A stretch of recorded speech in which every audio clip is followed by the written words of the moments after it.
Former President Reagan is off to London today to receive some honors and make some speeches and see his old friend Margaret Thatcher.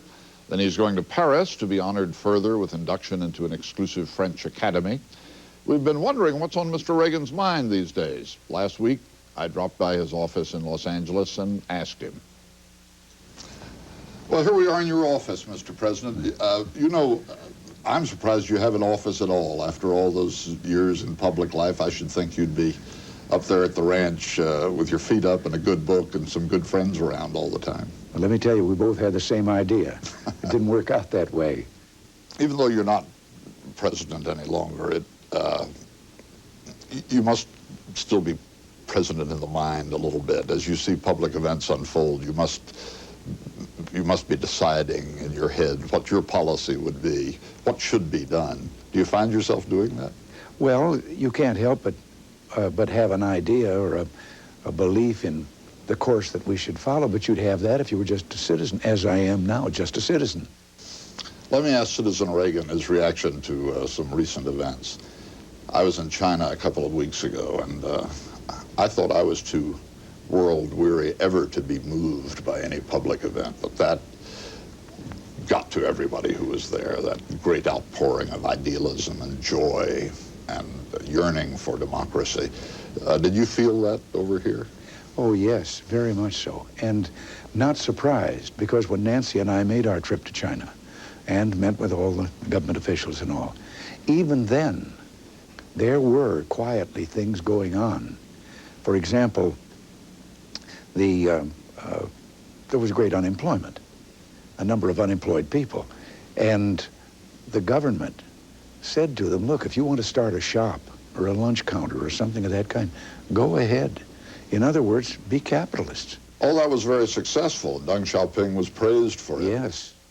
Aren't you afraid all that encouraging progress is just going to be dashed now by this brutal repression? I mean, guns and tanks and tear gas against the people. I know, but remember, the tone of the military was revealed earlier when they said, no, we're to protect the people, not to fight. Some military commanders did say that. So I think we may be faced with a civil war between factions of the military. But I have to be optimistic to this extent. First of all, what we're seeing now is what a lot of us have known for many years, that communism couldn't really be a successful system. This is what is motivating Gorbachev. He came in and found he'd inherited an economic basket case. So he knows that his opposition is going to be from behind him, not the people out in front of him. It's going to be that Politburo. Well, the same thing in China. But those people that are being hard-nosed right now, don't they have to think twice about whether they want to take on the people in the street? When the figures get into the millions, and you know that all of those young people out there, they've got parents and family at home who must feel the same way they do. And I just wonder how long can they pretend that these people are somehow revolutionaries or something? They are technically, but what they're asking for is what man from the very beginning has been asking for, and that is freedom. Do you feel optimistic enough to say that you feel in your bones they're going to win someday, those people? Yes, I do, because this is sweeping the communist world. Just look, Poland the other day, the first election in more than 40 years, and they voted against communism. You're on your way to Europe, where things are changing rapidly. Many of the people of Europe seem to think that Gorbachev's Soviet Union does not represent the threat to them it once did. We have to realize that in our own country, and as well in those other countries, there are people who never have thought that the Soviet Union was a threat. They sort of leaned that way. But I think the bulk of the people in the world are recognizing, those young people in China are recognizing, that communism now, after its 70-year trial, communism throughout the world just can't cut it and can't provide for the people. When you have a country as great as the Soviet Union in space and land, and they can't raise enough food to feed their people, they have to import it, there's something pretty wrong with the system. I think if Mikhail Gorbachev were sitting here, he'd agree with you. Yes, I think so too. The thing about Mikhail, and I know, he's got to be careful because, as say, of that Politburo. But the other thing that I think about us and him is that we don't just be guided by words, guided by deeds. You had some little ethical blips in your administration. Now the democratically controlled Congress is having its turn. Does the trouble of Speaker Wright and Tony Coelho give you any satisfaction? Well, to the extent that it calls attention to some things that need correcting in Washington, and that is, again, the Congress that was imposing all kinds of restrictions on people in the executive branch or appointees to government and so forth, and they weren't imposing the same rules on themselves.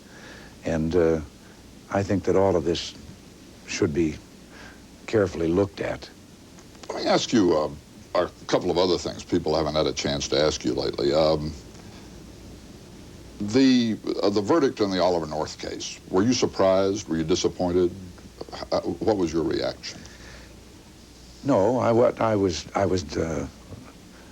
not disappointed in the fact that 9 of the charges were dropped.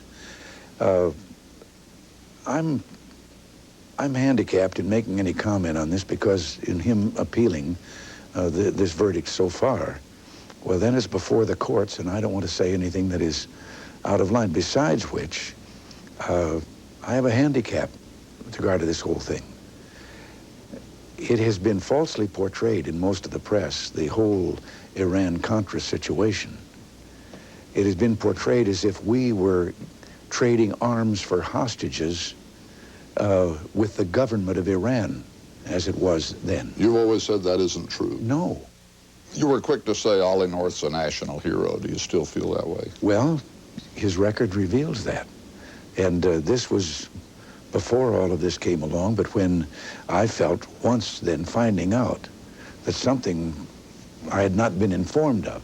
Now, maybe he informed the next in line, and maybe then it was people higher up in the echelon that decided not, and I have to believe that somebody thought they were doing me a favor by not giving me all the information. A couple more things. President Bush got off to a slow start, at least slow as perceived by the wicked press. Mm-hmm. Even your own daughter said the other day, these guys have got to start making some decisions. I'm sure she was thinking of the fast start your administration got off to. What do you think? How do you grade these first months of the Bush administration? I think that something very important has been overlooked. This is the first time in 135 years that a vice president has stepped into the office succeeding the president of his own party. And a fairly popular one at that. Well, now, I never have believed that the vice president should be sitting on the sidelines maybe called upon only to go to funerals or something. When I came into office succeeding a president of the other party, and in disagreement with many of the things that they had been doing, I came in with a program that was to rectify and make some changes. And George was a part of all of that. I think what people were waiting, new president, well, now we must see some new headline-making thing. No. George's job was to continue what has already been going on for 8 years. And I think that no one called any attention to that there couldn't and wouldn't be any great drastic changes. He was going to carry on the things that he'd helped bring about.